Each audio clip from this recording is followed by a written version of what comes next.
And it is Victory Shot Formation Monday once again, and the coach is here. Good morning. How are you? Good morning. How are you? Great to see you. And to see you too. Time for us to do our victory shot here with the coach.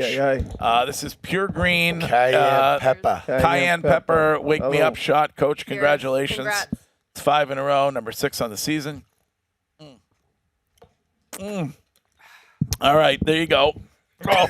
Right down the hatch. That gets you going. It gets you fired up, doesn't it? Wow. It's a wake me up shot. It's a wake me up. Yeah, it is a wake me up shot. Give Courtney another one. She's ready. Those things are good. You want another That one? baby Yeah, will be I need that baby will be up. He started moving last time. Let's see if we can get it again. You're really going to be moving now. Slow down. Yeah, really. Take it easy. okay? Look like you struggle with You that. know, it's a little early to get them type shots. Well, listen, you talked Animal. talked a little bit about it post game, but again, kind of a slow start. This team, you can seem to be able to count on them certainly in the second half, and you dominate. But I know that's something you probably want to focus on. Well, I mean, we get them to 3rd and long, and then we get picked, and really just not being very aware, and you got to keep playing, and then they are over aggressive and slipped the fullback out of there. So it was a good design on their part, and we have to play the complete game, and we're always going to find things to improve on, and so hopefully that we can start a little faster and then finish in the red zone. I think that's really to be 2 or 6, that's not going to win a whole lot of games. We've got to score touchdowns when we get down there. Mike, one of the things, the areas where you did do well is you look at your running game against the team in the Cleveland Browns. I think they're only giving up about 70-something yards per game. You guys were able to go out there, rush for $170. This is 2 weeks in a row where it looks like you're really running the ball good. What are you seeing from this run game? Well, I thought I thought we mixed the scheme up. I think from some inside runs to some perimeter runs, and then full disclosure, I think the quarterback runs help too. The quarterback being able to pull the ball down, get some yards, help us in that regard. So, I've been through this defensively before where you're like, okay, the running backs had 50 yards and then you give up loose plays to the quarterback for 65 yards of scrambles. And you're like, well, we didn't really practice any of those defending the run and fitting it and tackling. It wasn't like a scheme run. So I think just being able to use those numbers and improve on it. So where did we have, did we have some guy, everybody blocked, and did we break some tackles, or did we miss some blocks? Were we loose on the combos? All that stuff. And the numbers are good. We just have to look at how we're executing. Where did we maybe miss a cut, or did we not get the force on some of the perimeter plays or things like that? And I think we did a good job, and I think there's a lot more there that we can do. But I did think that we mixed some of the inside runs and some of the perimeter runs well yesterday. Speaking of Drake running the football, you were busting his balls a little bit post game about sending him to spring training to learn how to slide. Yeah, do you feel like he did better when it came to that yesterday? Protecting. I don't know. Again, he's dead set on hurdling somebody and scoring from 60-yard touchdown run. So we'll keep working on it. I'm going to get a cardboard box like we did at 5th grade back in the St. Michael's in the Catholic Diocesan Baseball League. We got a refrigerator box, and we cut it open, and we taught the kids that didn't know how to slide. So we're going to practice sliding on a cardboard box. Yeah, bring in the great coaching back there by Mike Mulligan back in the day.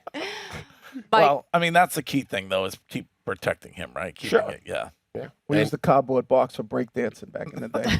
I would have loved to see you break dance. Got the moves. They called it, when Wiggy was doing it, they called it breakdancing because he would break things when he fell on them. That's pretty good pop locking. I bet. Mike, Myles Garrett had some nice things to say about Will Campbell after the game. How do you think that he did in this one? Well, I think that that's a tough test, and that's a tough challenge, and I think Will has high expectations of himself and wants to do well, and some of these challenges in this league are difficult, and playing Myles Garrett is one of those. And so again, there was plays that he'd like to have back, and being able to understand each and every week that those matchups change and the play styles change. So he'll continue to improve and he'll continue to work. And he's been a consistent, available player for us, and he's helped us win here in the last couple weeks. Mike, the teams the last several years appeared to look for a reason to lose, where it feels like this team is seeking reasons to win. Have you noted this sort of confidence? It felt like they may have been more emotionally fragile in recent years. The team right now, down a touchdown, not playing great early in a game. At no point did I feel like you guys were going to capitulate. Have you noticed that in the way that this team reacts to adversity? Well, first, you're going to have to explain that word to me and Wiggy, capitulate. Yeah. When he says those big words, I just kind of tune it out. It's like, put it on mute. But I do. No. I think that's that's what you have to have. You have to have a resolve in this league and in life. And if you choose this business, you're going to be on a team. You're going to have some success. You may not have success. You get released. You get traded. You get cut. You got to fight to make a roster spot. You're on a practice squad. You're trying to fight to get up.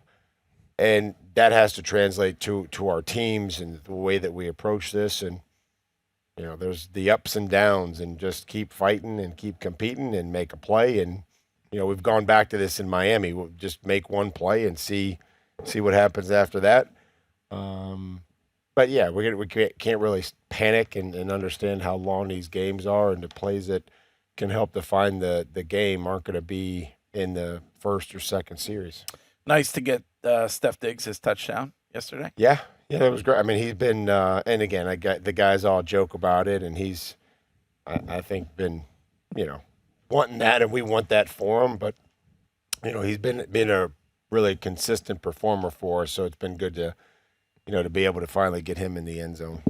Mike, there's always reports out there about this and that, so it's always best to ask you about, maybe trying to bolster. You talk about a guy like Myles Garrett, but to bolster your side of the defensive line, and maybe some interest in you guys looking at that position. Those reports true? I mean, you feel like you could add something there? I think we could try to always look to improve our roster. So whether that's at every position. We're going to try to look to improve any way we can. Mike, go ahead. Mike. The starting the game without Christian Barmore, you talked about it a little bit after the game. It looked like you guys were hugging after the game. Is it safe to say, because people will speculate, that whatever happened is in the past and you guys are moving forward? Just like everything else that I do, whether that's in life or whatever, we've moved on, we've addressed it, and there's no issues moving forward with me or anybody else. I think that's just how we have to operate, and excited to get going today here with the corrections and get these guys moving on to the Falcons. What about the introductions yesterday? You talked about it briefly. Obviously, Wiggy always tells the story of the 0-1 Super Bowl when you guys came out as a team. What went into that, and was that something the players were asking for? I approached it with the leadership guys on Thursday after practice a few weeks ago. Just looking to try to, bring some energy. We were kind of on the road, and I was just looking ahead and saying, hey, is this something that we want to try?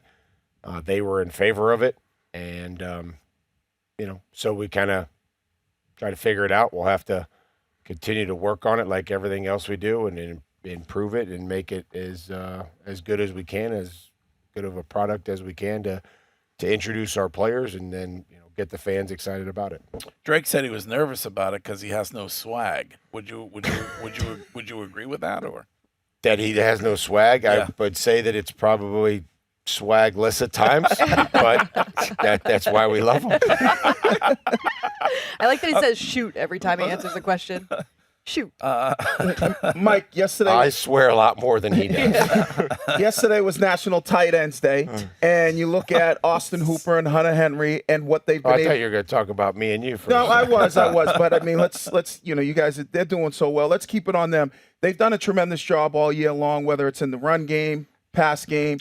What has that meant to you, the football team, offensively, and just what they bring to the table? Yeah, I think that they,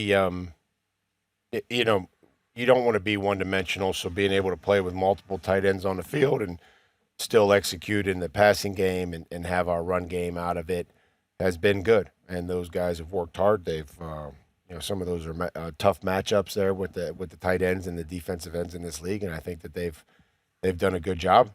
Jack Westover comes in and plays, some in the back, plays a lot of special teams for us too. So that's been a good group for us. It's been a consistent group, and it'll be one that we'll still continue to try to improve and help. And each week they're working on things to try to help us. There were some pretty loud MVP chants when it came to Drake yesterday here.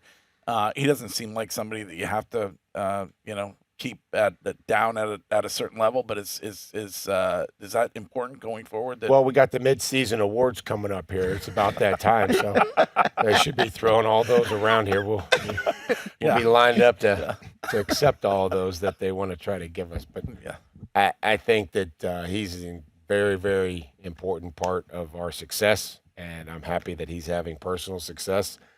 He wants to continue to improve, and I think that there's a hunger for that, and I think he sees how important his not only performance but just the way that he operates and functions, how important that is to the offense and our football team. As someone who sees him every single day, though, do you think that the fans, the media is jumping the gun, or is he as good as we all believe him to be? Well, I mean, I think we're really happy that he's our quarterback. Right. Just being able to play with the efficiency, and I know they had an interception yesterday, but playing with the efficiency that he has and the ability to extend plays, his accuracy down the field is fun. I mean, you just don't want to take things for granted. But it's like, it's going to be the booty, and it's like hasn't even left his hand yet, and everybody's like, touchdown. I was like, hold our horses. Okay, touchdown. Mike, sad news over the weekend with the passing of Nick Mangold. I know Ohio State guys. Just what you thought of him as a competitor, and just how that hit you yesterday. Yeah, I heard that before the game, and I knew that obviously he was not doing really well, and I just remember going back to Ohio State when I was playing as a young player in the league, and Nick was still there with a bunch of those guys that would go on to play in the NFL, and just how talented he was, his energy is just his passion around all those guys, and a leader and being a center, and then just the career that he had, the longevity, and then playing against them when he was with the Jets. So condolences to his family, Ohio natives, and hopefully they'll be able to get to a place where they can celebrate his life after the sadness of this immediate news, and hopefully they can celebrate his life and his impact that he made on Ohio State and the Dayton area, and obviously New York. Mike, you talked about Will Campbell, and I always love to get kind of insight. I know you were in Cleveland last year. What makes Myles Garrett such a difficult player? I mean, it's probably great that Will Campbell gets to see him and learn and kind of say, okay, here's what I need to do moving forward against everybody. What makes Myles Garrett so different? God gave him a little extra. I mean, he's big, he's fast, he's explosive, he's athletic. He can go around you, through you, spin. Just as a great skill set. And then also an understanding, that he'd be able to bend and dip, and then, taking long strides and planting. Rarely gets knocked off his feet. But he's the ability to beat double teams and to beat these chippers that he sees. It's impressive. So I was saying yesterday, thank God they're not in the division, and we don't have to see them, twice unless we both make the playoffs. So. He's a special player. He's been doing it for a lot of years, and they don't make too many of them, though. Mike, after every game, after every win, you always say, but we're not going to change. That's been your constant message to the guys. What do you mean by that? What is it about this team that you don't want them to change, whether you guys are winning or losing? The preparation and how we approach things and how we correct things, and, how we work. We're going to work. We're going to compete on Thursday. We're going to go fast in the red zone on Friday. We're going to lift. We're going to weigh in. We're going to do things the way that we feel like is important for us to do them, and not let things slide, because in this league sometimes if you have some success, you can sometimes take a deep breath and relax, and that's usually when you get your ass kicked.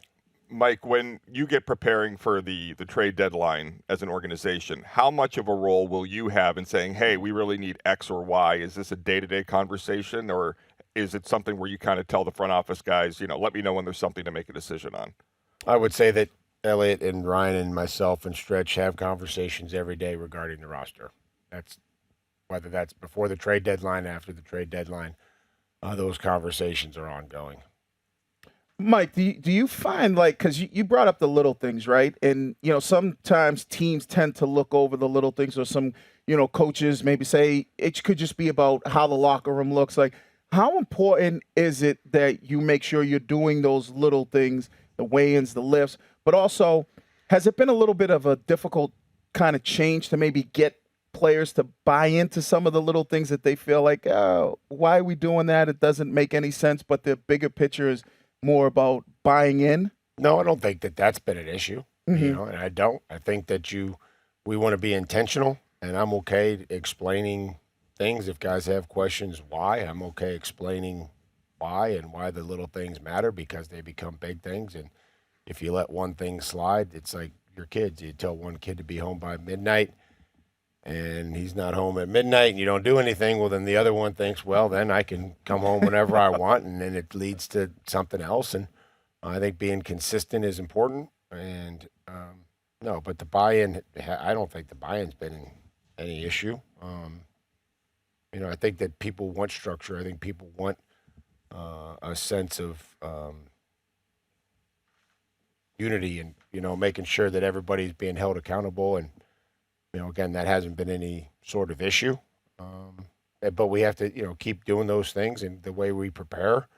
About changing it, just that we're going to, how we practice and how we prepare. Halloween is Friday. Letter grade for Mac Hollins' costume yesterday. Did you get to see it? What was it? It was a I know what bishop. it was. It Yeah. was a Oh, was bishop. Oh. From a chess game. That's why he was walking diagonally, because the bishop can only move. I had no idea what it was. And he was barefoot, too. I was like, what is this? Yeah. Am I He's always missing barefoot. He's an Always interesting, barefoot. Yeah. interesting guy. Free the feet. something? Is that what it is? Free the feet. I Yeah. don't know. Mac hacks. Yeah, I wonder what his with that. wiki feet score is. It's probably high. I'm sure he could do better. I'm sure he's got better costumes in Yeah. there. Yeah. Is there a party? Is there a team Halloween party? Have you been invited, I guess? There's a kids and family one Tuesday at 4:00. They're for players, kids, and You dressing up? yeah. Okay. Just got to figure out what we're gonna go as. But Yeah. Figure something out. yeah, but they always like that. Everybody, you see the kids come through, and they go through the offices and decorate the offices, and then they go back in the back, get some pizza and Candy and Candy's jumpies, and it's a good afternoon. I feel like if you don't know what to go as, just go as a football player. I feel like a lot of That's kids a do cop that. out. Yeah, That's good. That is a cop out. I'm Yeah. gonna go as an official. There you go. Oh, God. There you go. Oh man, you got a little heated yesterday on that hold call. Did you object to that? On the hold. Yeah. I saw. It was the second half. Yeah, it was second half. Probably. I don't know. You don't remember it? Something. You don't remember Oh, it? yeah, Carlton Davis. Yes. Yeah. I mean, Yeah. That was crazy. Two-step process. Yeah, that was crazy. I don't get Two-step it. process. That's what it's supposed to be. See the infraction, look back in the pocket, make sure the ball's actually already been thrown.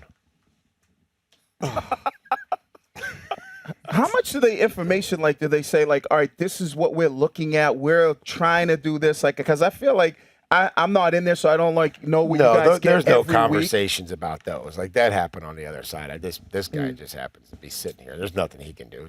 It's 53 yards away. Just somebody to yell at. Right. And then Schooler's face mask penalty. Yeah. That was weird. I know he was getting face masked. Did they send No you a video? kidding. Did you get a video on that one? You and Stretch? No video. No, it's no. not.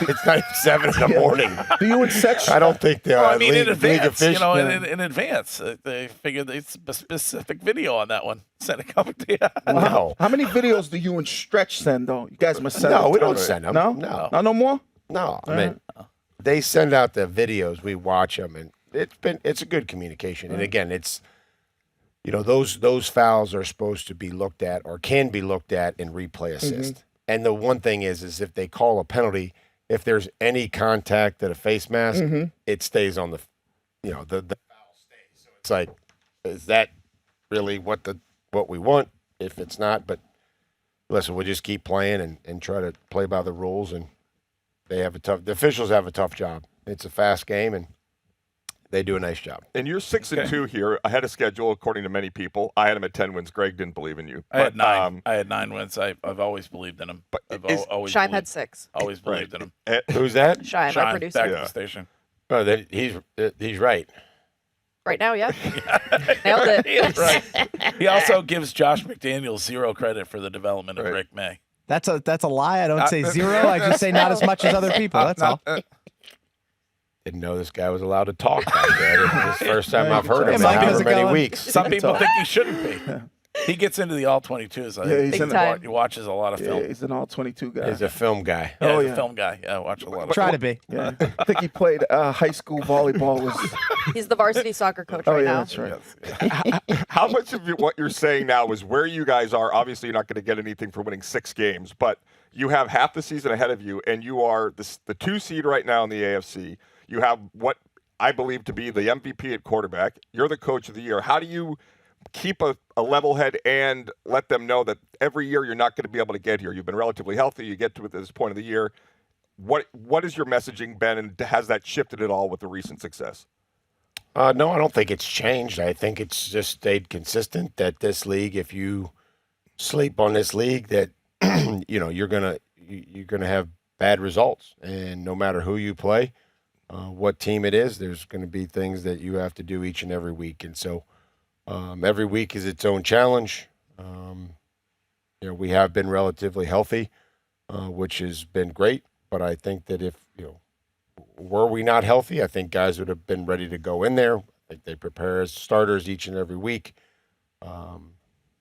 We're getting a lot of contributions from a lot of different people. And that's the thing that you have to continue to do, is that when you're get an opportunity, that you take advantage of your opportunity. Continue to practice our identity through meetings and walkthrough practice, but there's a long way to go. And my job is to make sure that we're focused on that each and every week and not get too far ahead of ourselves. Coach, thanks for giving us thank you guys. Thanks for giving us the time. That is Mike Always. Vrabel, Thank you. the head coach of the New England Patriots.